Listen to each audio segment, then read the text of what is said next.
to the FBI about illegal bank withdrawals. CBS 2's Vince Gerasoli is live at the Dirksen Federal Building this morning with what is not only the top story for us, but also the top story around the country. Vince. Good morning, Mike. Good morning, Aaron. Think of all the drama that surrounds this courtroom appearance today.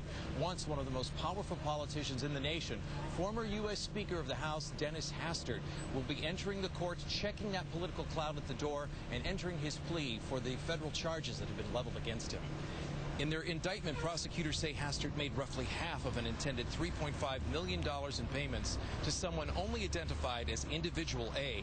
The indictment says that the funds were intended to cover up past misconduct, but only alludes to what that might be. It reportedly centers around the Republicans' years as a teacher and wrestling coach at Yorkville High School and alleged sexual misconduct with a male student. That salacious headline has captured attention, but it's charges that he made illegal bank withdrawals and then lied to the FBI about them that have brought him into federal court today.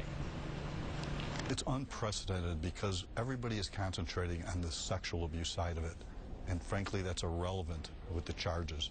My speculation, and it's speculation, is that the number and extent of the victims and the type of misconduct, even though not chargeable, that did factor into the whole mix. And that's what prosecutors are supposed to do. They're supposed to take into account everything. And people can argue whether that's appropriate or not, but my sense is that's how that office works. Hastert has hired a high-powered Washington, D.C. attorney to represent him.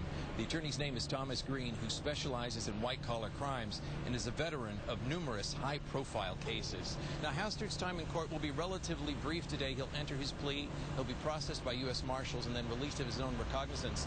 But what you should watch out for today are what Hastert or his attorney might say going into or coming out of court. And I just want to describe for the viewers at home right now, this is the federal courthouse. There are crews from across the nation surrounding the courthouse this morning. They will attempt to speak to either Hastert or his attorney as they enter or exit the building. And then inside is an area that we call the bullpen. That's where credentialed media have been allowed to station their cameras, and where Hastert and his attorney, should they choose, can come up to those cameras and make their comments. And that would end a nearly two-week period of silence since these federal charges were initially leveled.